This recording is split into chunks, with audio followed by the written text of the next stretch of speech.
Actually, no. Before that, I was working with John Densmore. You know who John Densmore Sure. is? Yeah, sure. I played with John a little bit. That was great. A great experience. What kind of gigs were you doing with John? He had a band. He was kind of ethereal, kind of like he had different styles. And he had like a Pakistani Kamanche player, and it was a great experience too. Yeah. You know, and then I get this is where the story gets good. So I'm doing the gig with John Densmore. Right. In Topanga Canyon. Right. And at a festival called Topanga Days or something like that. Yeah, it's not kind far of in the LA area. Yeah, it's kind of a hippie festival or something. So we finish the gig, boom, con, king, boom. Connect my bass, I turn around, Stanley Clark. He's standing behind me, I'm like, man, who are you? He can't do it like, and I was like, I didn't know what to say. I was like, oh, Stanley, man. Oh my God, Stanley Clark. One of the greatest bass legends in the world. And that's why I say, if they don't know that name, when they're watching this, stop and do the research. Stanley Clark. Exactly. A lot of people talk about Jaco Pastorius, but Stanley Clark he's up there. He's up there. Yeah. You know, so Stanley comes like, man, who are you? You know, I love what you're doing, man. What kind of gigs you doing? You know, like I want to know everything about you. I'm like, no, oh, master, man. You know, like, so I give you my name and stuff. And he said, I'm going to recommend you for some stuff. I didn't hear from Stanley for 2 more years. All of a sudden, I get a call from Stanley. Carlitos, I'm recommending you for Chikara. I didn't believe him. Because I didn't hear from him for 2 years. Yeah. It's not going to. He did. Yeah. You know, I heard the message. He left a message in my machine that I still have it. Nice.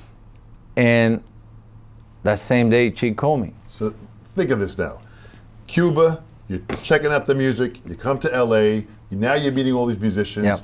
Chick was a very big part of your Cuban learning experience. Yes. Now you get the call from Chikara. How was that phone call? So Chikara was actually one of my teachers, man, indirectly. Yeah. Indirectly. I mean, that's how I really, when I started getting my technique and all of that, was just trying to emulate Eddie Gomez, John Patitucci, Miroslav Bitus, Stanley Clark. Yeah, and they call the great bass players. All the great bass players. Yeah. You know? So that's how I started getting my technique and the instrument with Chick, you know? Beautiful. And then, you know, that he calls me, man. When he called me, Carlitos, it's Chikara. Chick. Started crying. Chick. You know, say, hey man, I want to invite you. I've been listening to you. I've been seeing some stuff that you do, and I really like what you do. Yeah. So I want to invite you to join my band. I'm like, what? And before me, it was Christian McBride. Yeah. Great player. Yeah. A beast. Yeah. You know, bass hero. Yeah. You know. Yeah. Man, absolutely. You know, I'll be there. Hung up the phone, full panic attack. Oh my God, what I'm gonna do? Now, all we've been talking about is that I've been playing pop gigs. Yeah. Right? Rock and roll, pop. Now I gotta go back. You gotta go back to the jazz. Now I gotta go back. Fusion stuff, yeah. Go back at that level. Yeah. So this is what happens. Music is a language. You know.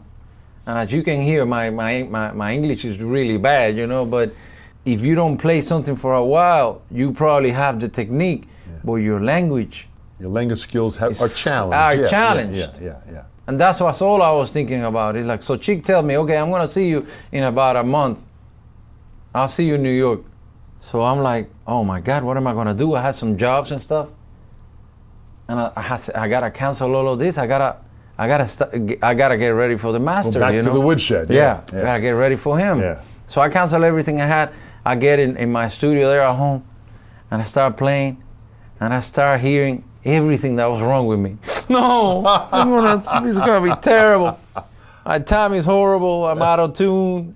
I can't play through changes. My rhythm sucks. I could hear everything was wrong with me, and I was doing this for about. I was self-flagellating for weeks. So the time was here. I'm on the plane going to New York. I'm like, please, God, if I'm gonna suck, just put this plane down, you know. So I get to New York, and I meet these incredible musicians. The guys I was playing with Chick, Marcus Gilmore, an incredible drummer. Yeah, Marcus is great. Luisito Quintero was playing, and a guitar player called Charles Altura. Yeah. It was a bunch of young cats, bad cats. Yeah. And so I get there, and Chick wasn't there. So I'm like, okay, all right. And so I hear he calls one of the guys, says, hey guys, start rehearsing, in the phone. So we start playing, and when with the guys, I was comfortable. Yeah. These are the guys, there's some regular cats, let's just play, we're having fun. All of a sudden, here comes Chick with Bernie Kirsch.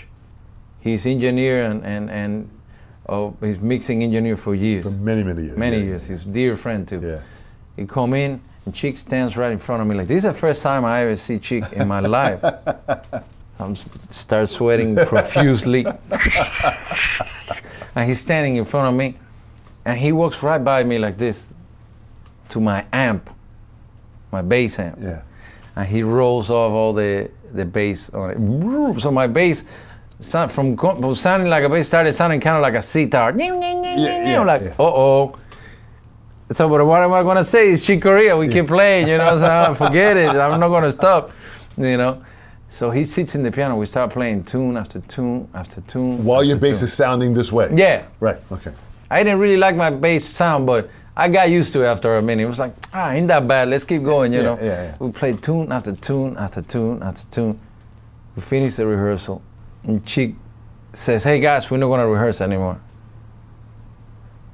I was like, oh man. You thought it was over. I thought I was over for me, man. I thought it was over. I thought it was it for me, man. It was like, I'm like, oh man, master, I would really like to rehearse tomorrow too, I need it. And he said, kid, you did your homework. I can hear it, and I really appreciate that. Thank you so much. Take the day off. That was it. Did he ever say why he changed the bass sound at all? Whatever. Maybe he was testing my. I don't know. He was testing me, see if I wouldn't. No, man, that's my sound. I would do something like that. No, I'm like, okay, that's what you need. That's whatever. Beautiful. But that's a very healthy attitude that you allowed him. If that is the sound he wanted, or if he was testing you, you went with the flow of that. That's great. Listen, man, we're dealing with a God for real, a God of the music. Yeah. I wouldn't dare to challenge him like that. You know what I mean? Yeah. Especially that he's had bass history through his band. Everybody that is good and important in my instrument is gone through his bands. When Chick, 1968, now he sings, now he sounds with Roy Haynes on drums, up to Leprechaun, up to Friends, and all that journey of what he was. So now you had the day of rehearsal. Yeah. The next is the gig. What happened on that first gig? So I get to the gig, and everything was cool. But then he said, "Hey, Christian McBride was still in the band at that point, but Christian couldn't do the rest of the tour. So, but Christian, after those rehearsals, and Chick says to me, "Look, I really want you to come and see this show, so you can see the flow of the show and stuff." Yeah. So I go in there, and I see Christian destroy the gig. I think he did it on purpose too. He's like, man, I want to show you. He played that instrument, man. He's amazing, right? So what I got in my mind at that point is that maybe Chick wanted me to sound like Christian. That's what I was thinking. Yeah. Oh, maybe that's what he wants. So maybe let me pay attention so maybe I can sound like that. Yeah. So we get to Chicago. It was going to be the first show in Chicago. We go there, and I'm in full panic attack again because I'm trying to remember what Christian McBride was playing. Right. It wasn't me anymore. I was trying to play like Christian, because dangerous. Yeah, very dangerous. So I'm like, we start playing, and I'm not myself. And Chick, you could see his face. He was like, uh-oh. Yeah. I think this is your last gig, my friend. I was like, oh man. So anyways, we finished the first set. Chick calls me to the green room. I say, hey man, what's going on, Carlitos? You okay? Yeah. Man, I love what you're doing, man. Relax, have some fun, don't worry. So I go outside, and I said, I need to take some air. And I go outside, and I look out, and I start screaming profanity. I cannot say. We get the idea, yeah, right? I started screaming profanities. And then I said, you know what, man? I'm just gonna go inside, and if I play bad, out of tune, no rhythm, no harmony, whatever, I go and play rock and roll again. Good. Yeah, you know? So, yeah. If I suck, what can I do? It's what it is, yeah. It's what it is. So I go in there, and my soul came back to my body again. I started playing, and you know what happened? Chick starts smiling. He starts smiling. He starts smiling because he's like, that's the guy I saw in the rehearsal. Yeah, yeah. You know, so the thing behind that story is just be yourself. Well, this is very profound because this is something which many musicians do. They try to be what they expect someone else to want. And you just came back and just went and just became you. Yeah. And that's all you can deliver. And if you like it, great. Yeah. If you don't like it, you have to do something. I'm still me. Yeah. You know, it sounds corny and stuff, but it's like, you gotta be yourself. Yeah. There's nobody better than you. But this is very, very good advice. So you went on, you played Quincy Jones, Herbie Hancock, Stevie Wonder, of course Bruce Springsteen, Sergio Mendes. Yeah, we said yeah. Chick, Barbara Streisand. So you've gone on to have this incredible career, which is still continuing. You are still in the formative years of your development of what you're doing. You still have greatness.